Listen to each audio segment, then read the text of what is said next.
Hello uncle lovers, welcome back to my channel. एक और नया फ़ैन फिक्शन लेकर आ गई हूँ मैं।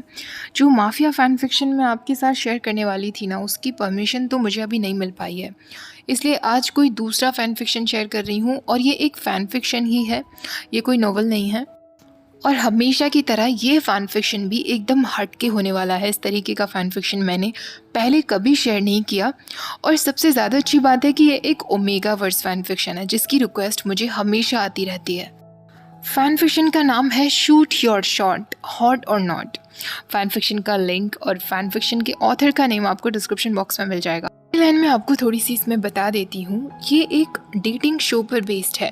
विभूषण, जो कि एक ओमेगा है, वो ऑनलाइन डेटिंग शो पर जाना बहुत पसंद करता है। और ये उसके डेटिंग शो का 4th सीजन होने वाला था। डेटिंग शो का नाम था हॉट और नॉट। और यहाँ नॉट एनओटी वाला नॉट नहीं था, के एनओटी वाला नॉट था, यानी कि ओमेगा वाली नॉट। इस डेटिंग शो को एक ओमेगा 2 तरीके से जीत सकता था। सबसे पहले या तो उसे सीज़न ख़त्म करना होगा और पूरे सीज़न के दौरान वो किसी भी अल्फ़ा के द्वारा नॉटेड ना हुआ हो, या फिर दूसरा तरीका था एक अल्फ़ा को बॉयफ्रेंड बनाना और केवल इकलौते उसी अल्फ़ा के साथ उसकी नॉटिंग हुई हो। और वोटिंग के ज़रिए अगर वो ऑडियंस के फेवरेट कपल बन जाते हैं तो वो शो को तो जीतते ही, साथ में उन्हें ग्रैंड प्राइज़ भी मिलता। ये फैन फिक्शन स्पाइसी के साथ साथ रोम कॉम भी होने वाला है। एंड आई होप आप लोगों को ये स्टोरी भी बहुत अच्छी लगेगी। तो स्टोरी का पार्ट 1 शुरू करते हैं। स्टोरी की शुरुआत होती है वयिंग के इंटरव्यू से, जहाँ वो टीवी पर सबको इंट्रोड्यूस कर रहा था। हाय, मेरा नाम विभूषण है, मैं एक ओमेगा हूँ और इस शो पर ये मेरा 4th सीज़न होने वाला है। मुझे स्पाइसी फूड पसंद है, आर्चरी पसंद है और ऐसे अल्फ़ा पसंद है जो फ़नी होते हैं, या फिर शायद ऐसे अल्फ़ा भी पसंद हो सकते हैं जो फ़नी ना हो। ऐसा कहकर वो ऑडियंस की तरफ विंक कर देता है। ऑडियंस उसकी बात पर हंसने लगती है।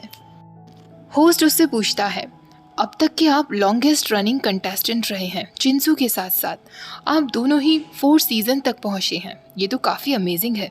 अपनी स्ट्रैटेजी के बारे में थोड़ा और बताइए। विंग मुस्कुराते हुए कहता है, मैं ज़्यादा कुछ इन्फॉर्मेशन तो नहीं दे सकता, पर ये एक्चुअली डिपेंड करता है।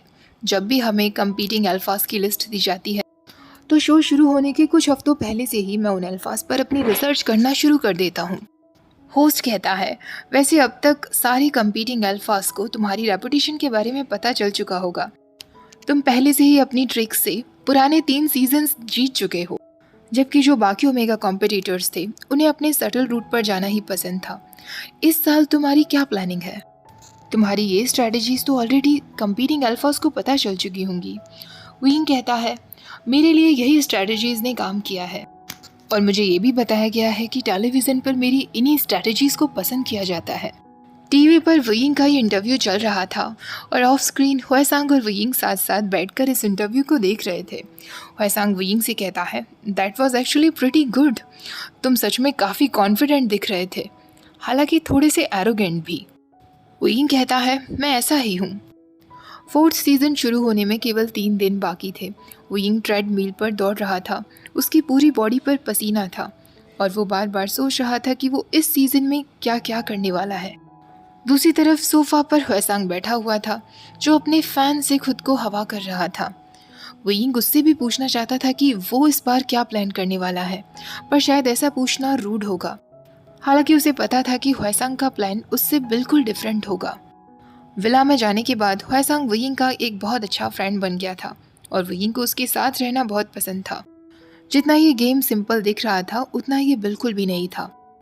हर साल हर एक सीज़न में कोई ना कोई ड्रामा खड़ा हो जाता था, क्योंकि ओमेगास अपने पार्टनर्स स्विच करते रहते थे और अल्फाज भी अगर किसी ओमेगा को नॉट कर भी देते थे तो वो मूव ऑन कर जाते थे किसी डिफरेंट कंटेस्टेंट पर।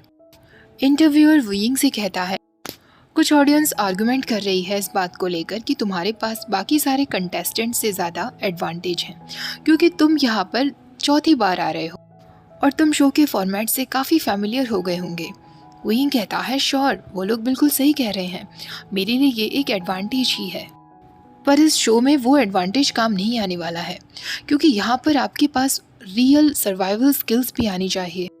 इंटरव्यूअर कहता है, तो इस साल कंपटीशन को लेकर आपकी क्या थिंकिंग है? विंग कहता है, आपको एक बात याद रखनी होगी कि ये कंपटीशन ऐसा नहीं है जिसमें कोई सिंगल विनर ही हो। मैं बस ट्राई कर रहा हूँ कि शो को मैं अननॉटेड ही जीतूँ। मैं अब तक तीनों सीज़न अननोटेड जीतता हुआ आया हूँ। ऐसा नहीं है कि मैं नोटेड नहीं होना चाहता, मैं बस राइट पर्सन का इंतज़ार कर रहा हूँ।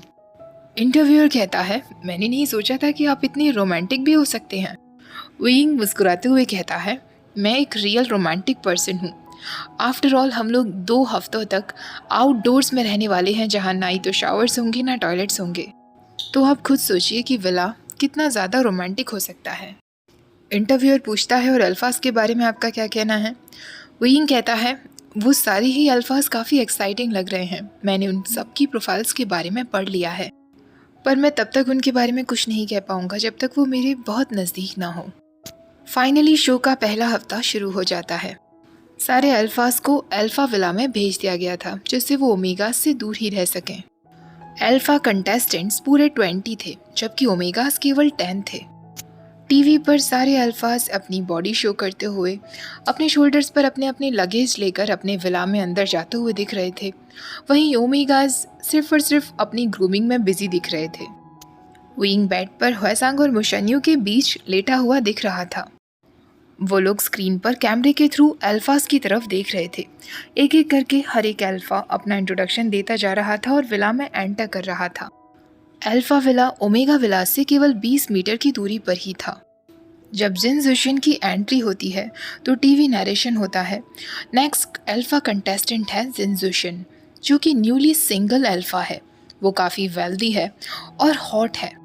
मुशन्यू देखकर कहता है, ओ माय गॉड, ये तो मेरा हाफ ब्रदर है। ह्वेसांग और विंग दोनों ही उसकी बातों पर कोई ध्यान नहीं देते।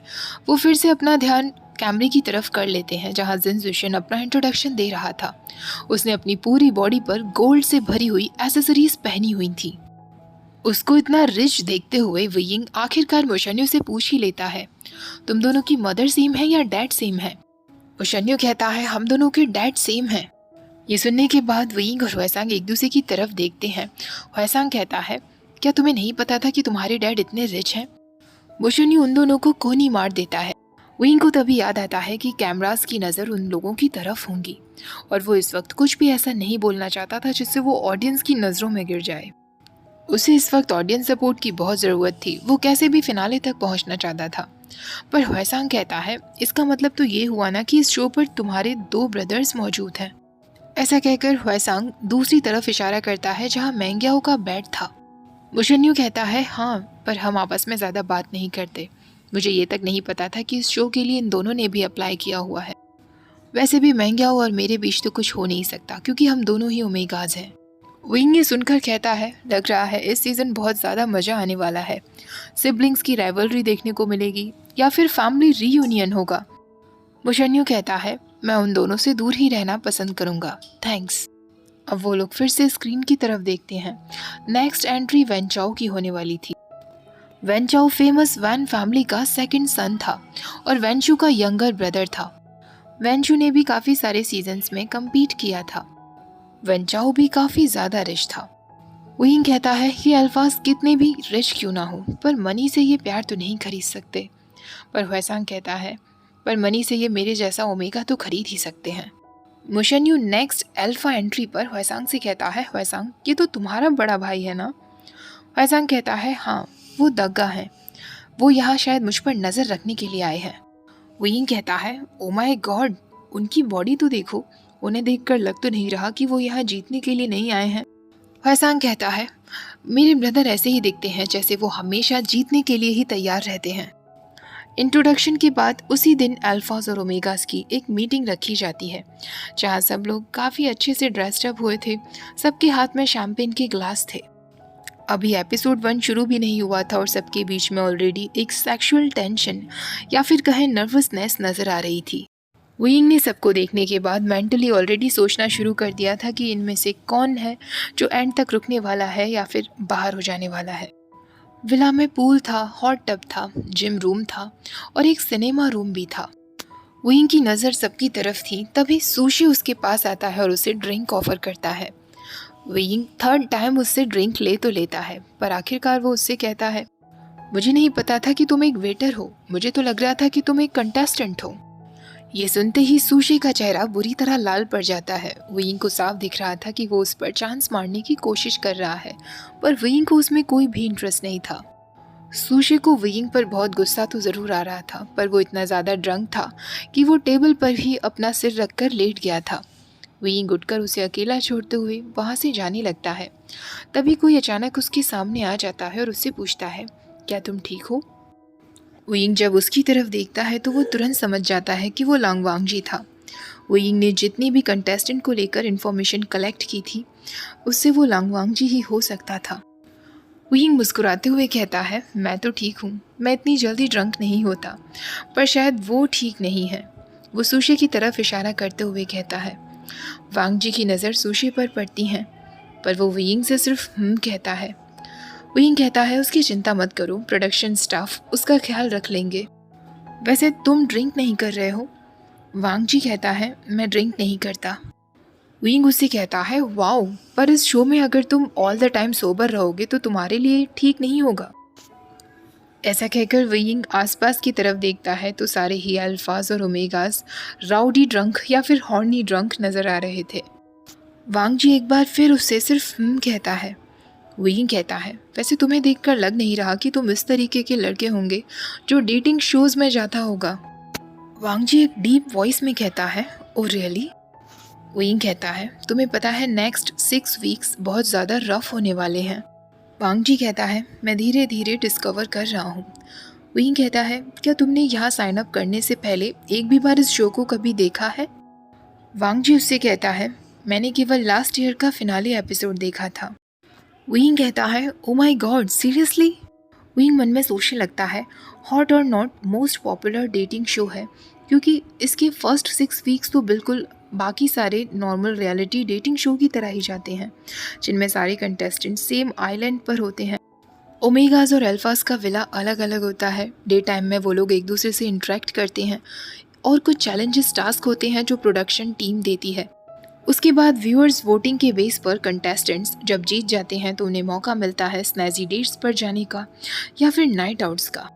पर 6 वीक्स के बाद जो फिनाले होता है वो 2 हफ्तों तक चलता है, जो लाइव स्ट्रीम्ड होता है, जिनमें सारे रिमेनिंग कंटेस्टेंट्स को विला से निकालकर एक और जगह पर भेज दिया जाता है। उसके बाद अपने हीट के चलते वो लोग इतने डेस्परेट हो जाते हैं कि उन्हें खुद नहीं पता कि वो क्या कर रहे हैं। इवन कभी कभी तो कुछ ओमेगाज या अल्फाज की डेथ तक हो जाती है। विंग अब समझ गया था कि लांगवांगजी क्यों उसके साथ इतने अच्छे से पेश आ रहा है, क्योंकि उसने प्रीवियस सीजन्स नहीं देखे हैं और उन सीजन्स में विंग को नहीं देखा है।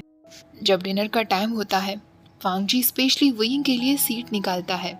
एक लंबी सी डिनर टेबल थी जिस पर सब लोग बैठकर एक दूसरे के अपोजिट डिनर कर रहे थे। वांगजी विंग को वाइट वाइन ऑफर करता है। तभी विंग कहता है, तुमने तो कहा था ना कि तुम ड्रिंक नहीं करते। वांगजी कहता है, हाँ, पर इसका मतलब ये नहीं है कि मैं एटिकेट्स ना जानता हूँ। विंग मुस्कुराते हुए कहता है, थैंक्स। तभी मैंग्याओ अपने हाथ में एक पीस ऑफ पेपर लेता है जिसमें सारे रूल्स लिखे हुए थे, जिसमें लिखा हुआ था हर एक अल्फा एक ओमेगा को चूज़ कर सकता है और ओमेगा मैक्सिमम 2 अल्फाज के साथ पेयरिंग कर सकता है। अगर 2 अल्फाज मिलकर सेम ओमेगा को ही चूज़ कर लेते हैं तो ओमेगा उन दोनों में से चूज़ कर सकता है कि वो किसके साथ जाना चाहता है। हालांकि मैंग्याओ के रूल्स पढ़ने के बाद भी ऐसा बिल्कुल नहीं हो रहा था। वहाँ जितने भी अल्फाज या ओमेगास थे, एक दूसरे पर ट्राई करना उन्होंने ऑलरेडी शुरू कर दिया था। विंग गहरी सांस लेते हुए कहता है, welcome to the dating show. एक रीज़न था कि क्यों इस शो में अल्फाज ज़्यादा थे और ओमेगास कम थे, क्योंकि सबसे पहले तो अल्फाज की डेथ रेट हायर होती है, क्योंकि अल्फाज को अपने अपने ओमेगा के लिए फाइटिंग तक करनी पड़ती है। सारे ओमेगास लाइन लगाकर खड़े हुए थे। सारे अल्फाज उन लोगों को एक एक करके इंस्पेक्ट कर रहे थे। काफ़ी सारे अल्फाज की नज़र उसकी तरफ ही थी। तभी अचानक वेंचाओ कहता है, मैं विभूषण को चूज़ करता हूँ। ठीक उसी समय वांगजी भी कह देता है, मैं भी विभूषण को चूज़ करता हूँ। अब कैमरे के सामने विंग की एक तरफ वांगजी खड़ा था और दूसरी तरफ वेंचाओ खड़ा था। विंग चाहे तो अभी ही अपना पॉइंट रख सकता था कि वो किसके साथ जाना चाहता है, पर वो अभी शांति रहता है क्योंकि उसे ये सब काफ़ी एंटरटेनिंग लग रहा था। वेंचिंग को 4 अल्फाज पिक करते हैं। वेंचिंग भी ओमेगा कंटेस्टेंट में से एक थी जो काफ़ी इंटेलिजेंट और ब्यूटीफुल भी थी। वो उन चारों अल्फाज में से केवल 2 को चूज़ करती है और उनके साथ चली जाती है। वेइंग को उसका एटीट्यूड काफ़ी अच्छा लगता है। ह्वेसांग को 3 अल्फाज पिक करते हैं, पर ह्वेसांग उन तीनों अल्फाज में से 2 को चूज़ करने के लिए उन तीनों के बीच एक छोटा सा 10 मिनट का रेसलिंग मैच रखवा देता है। सनसेट होने लगा था, शाम तक ऑलमोस्ट सारे मैचेस बन चुके थे। अब सारे ओमेगास को अपने चूज़ किए हुए अल्फाज के साथ डिनर पर जाना था। वेइंग के लिए डिनर कंपेनियंस होने वाले थे वेन चाओ और लांगवांग जी। वेन चाओ पहले खुद के लिए फूड सर्व करता है, उसके बाद वो वेइंग को ऑफर करता है। वेन चाओ नॉन स्टॉप अपने वैन कॉर्प्स के बारे में, अपनी रीसेंट स्ट्रेटजीज़ के बारे में वेइंग को बोले जा रहा था और अपने आसपास के कुछ लोकल बिजनेसेस जो वेन चाओ के नाम थे। वहीं दूसरी तरफ वांग जी भी वेइंग को फूड सर्व कर रहा था, पर वो बिल्कुल भी नहीं बोल रहा था। वो एकदम कंप्लीट साइलेंस में अपना फूड खा रहा था और बीच बीच में वेइंग को भी खुद अपने हाथों से खिला रहा था। अचानक से वेइंग के चेहरे पर थोड़ा सा सॉस लग जाता है, जिसे वांग जी खुद अपने हाथों से साफ करता है। वेइंग मन में सोचने लगता है, इसका मतलब उसे नेचुरली फ्लर्ट करना तो आता है, वो बस इंटेंशनली किसी के साथ फ्लर्ट नहीं करता। नेक्स्ट टाइम जब वांग जी वेइंग को फूड ऑफर करता है, इस बार वेइंग जानबूझकर उसके फिंगर्स को भी फूड के साथ साथ सक कर लेता है। वेन चाओ अपनी अमीरी की स्टोरी सुनाने में इतना ज़्यादा बिजी था कि वो कुछ भी नोटिस नहीं कर रहा था। वहीं वांग जी के एक्सप्रेशन एकदम हार्ड हो गए थे, आंखें कम्प्लीटली डार्क हो गई थी और उसके हाथ बुरी तरह शेक कर रहे थे। उन दोनों को देखकर इस बार वेन चाओ भी फोक लेकर वेइंग को फूड ऑफर करता है। वेइंग पहले तो मुंह नहीं खोलता, पर वेन चाओ ज़बरदस्ती उसे खिला देता है और उसे देखकर कहता है, मुझे पता था कि तुम्हारे इस माउथ का बहुत अच्छे से इस्तेमाल किया जा सकता है। ऐसा कहकर वो वेइंग के चीक्स पुल कर देता है। वेइंग को ऑलरेडी उसे देखकर नफरत हो रही थी। वेन चाओ एक बार फिर उसे फूड ऑफर करता है। वेइंग फिर से मुंह नहीं खोलता, वेन चाओ फिर उसे ज़बरदस्ती खिला देता है। ऐसा वो एक बार फिर करने वाला होता है, पर इस बार वांग जी उसका हाथ पकड़ लेता है। ओके गाइस, आज का पार्ट तो मैं यहीं ख़त्म कर रही हूँ। कमेंट्स में प्लीज़ मुझे ज़रूर बताना कि ये फ़ैन फिक्शन इंटरेस्टिंग लग रहा है या नहीं, तभी मैं इसके आगे के पार्ट्स शेयर करूँगी। और आज का वीडियो पसंद आया हो तो प्लीज़ वीडियो को लाइक, शेयर और इस चैनल को सब्सक्राइब करना मत भूलिएगा। Thank you for watching. Bye bye.